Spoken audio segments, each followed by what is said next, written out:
Giovanni! Morning. I've got dinner tonight in Chiron with the Contessa, but I fancy a bit of skiing. So, could you bring the car round? Can you make sure there are no ordinary people near it? I don't want a disease. Okay.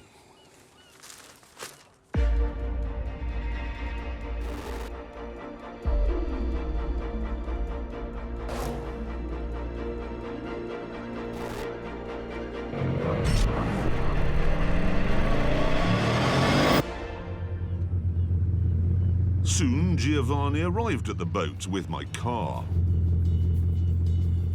And after he'd loaded the boot with half of what I'd need for the day, I climbed aboard and set off.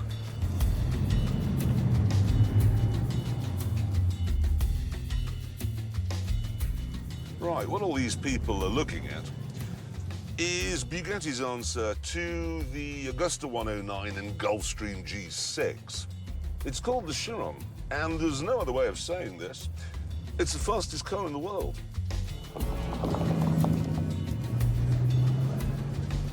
Obviously, it isn't the fastest car in the world right now, because I'm sort of going round the port in Saint-Tropez.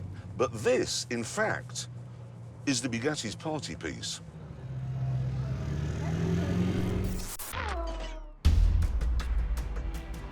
But think about it. This is a 1,479 horsepower, 261-mile-an-hour rocket ship. It is engineering taken to the max and then some. And yet, I'm doing 20 miles an hour and it feels like a Golf. It's like Concorde. Anyone in the sky in the 1960s who was doing twice the speed of sound was wearing a G-suit. But on Concorde, they were doing twice the speed of sound while wearing a lounge suit, sipping from a glass of Chateau Margaux. That was the brilliance of Concorde. It was right at the edge of what was technically possible, but it felt normal. And that's what the Bugatti's doing here. Eventually, though, I emerged from the summer-long Saint-Tropez traffic jam and joined the motorway, home turf for the Chiron and the monster that powers it.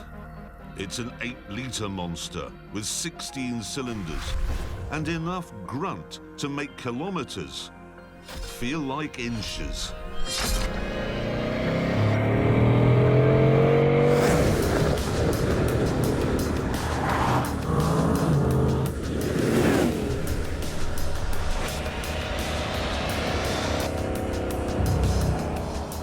Thought the Veyron was fairly amazing, but this has out-amazinged it. Let me give you a few of the headline statistics. The Chiron accelerates from 0 to 186 miles an hour faster than a Toyota hatchback accelerates from 0 to 60. Flat out, this will drain its fuel tank, ready, in 9 minutes. And to put that in a language the youth can understand, it's like drinking 7 shot glasses full of petrol every second. The Chiron has 10 radiators. That's more than I've got in my apartment. And then there's the water pump, which sends 200 gallons of water a minute round the engine. That could brim a bath in 12 seconds. Firemen use less powerful pumps than that. It's not a cheap car to buy. In fact, it costs £2.5 million. And it's not cheap to run either. The tyres, for instance, cost £13,000. The stats just go on and on and on, but all you can ever think is, bloody hell, this thing's quick.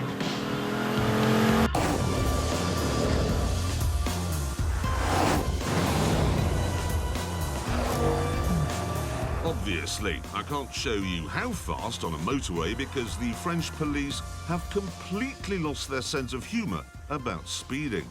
So, I had to make a call. Giovanni! Sir, Yeah, could you lay on a deserted airfield and, what shall I get, a BMW M4 in about 20 seconds? Certainly, sir. Thanks.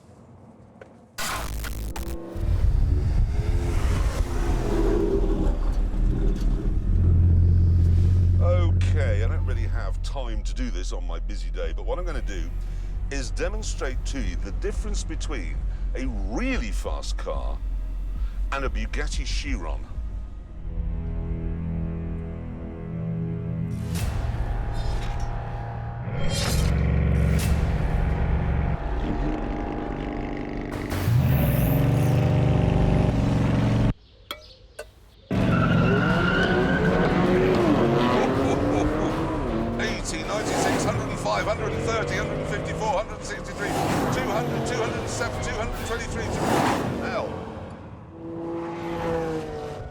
Drag race over.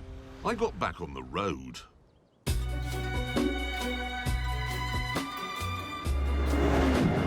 There is no doubt in my mind that this is faster than flying. It just is.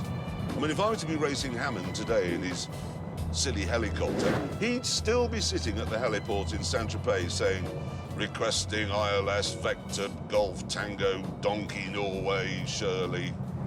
All completely unnecessary gibberish, just so everyone goes, ooh, aren't you clever being able to fly a helicopter? Not really. I, on the other hand, having got no clearance at all from anyone, had turned off the motorway and into the foothills of the Alps.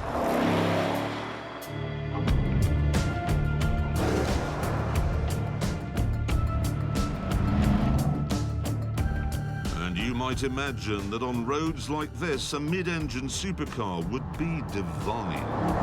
But this is no ordinary mid-engine supercar.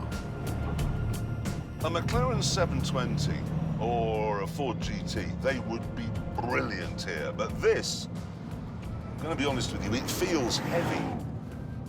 Because it is. I'm not saying it's cumbersome. I'm not saying that getting it up this mountain road is like getting a cow up a stepladder, but it's not delicate or deft or dainty. No, the Chiron. It tackles mountain roads in a way I've never experienced before. Imagine the tear of a newly born child. Well, this isn't like that. This is more like Vesuvius. There are no straights in a Chiron. You come out of a corner, and then you're at the next one. Pretty much immediately. Come out of a corner, slow down. Oh my God! Most supercars would flow up a hill like this, but this is more staccato. Weirdly then, the best way to enjoy this car on a mountain road is to drive it much more slowly than it can actually go.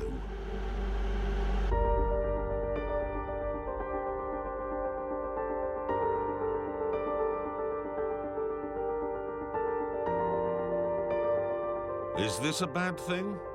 Well, not when you remember who it's been made for.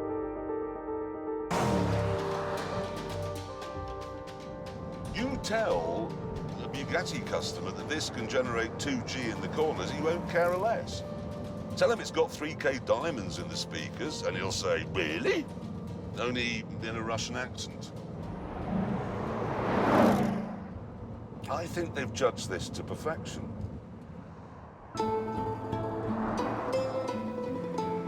Soon I arrived at Les Deux Alpes, where I removed my ski boot from the boot, bought another from the shop, Merci. Ouais.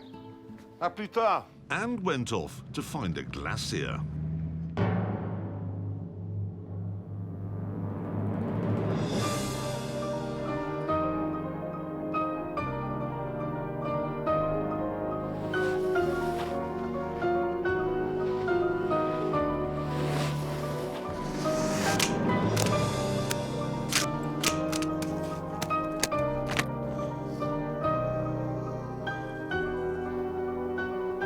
Let's do this.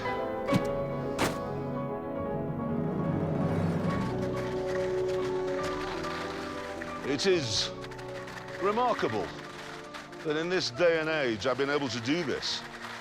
Just a few hours ago, I was in the south of France, surrounded by people in their carefully designed topless swimsuits. And now I'm on an Alp doing skiing with the others of the jet set. It took rather longer to get down the glacier than I'd expected. So when I got back to the town, I had to get my skis off and my skates on. Not that you could actually hear that I had my skates on. The only really odd noise you get in a Chiron is the whoosh of the turbocharging system. Ready?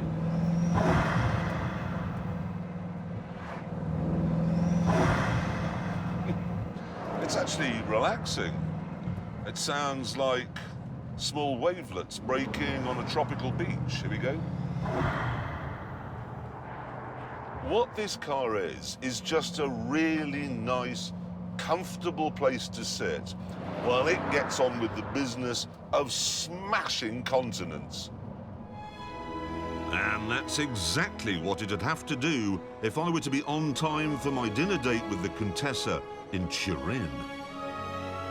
Happily, I soon left France, where they rip your fingernails out if you break the speed limit, and entered Italy, where, so far as I can tell, speeding isn't really seen as a crime at all. I was once pulled over by the police in Italy when I was driving a Lamborghini, and they told me I wasn't driving quickly enough. It's a Lamborghini. When you leave here, you drive like the wind. This is my instruction from the police.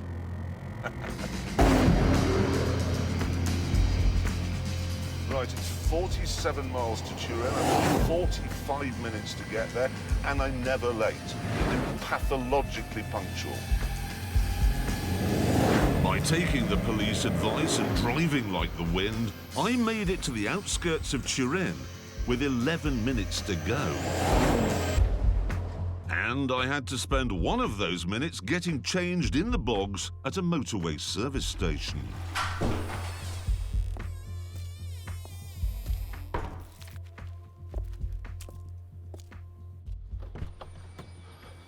Right, I have got 9 minutes to make this rendezvous. This should be interesting.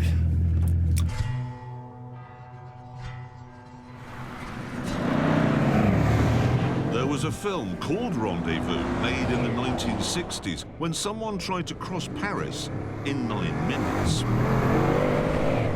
Well, now it was time to put that 16-cylinder engine in race mode and make an homage to that.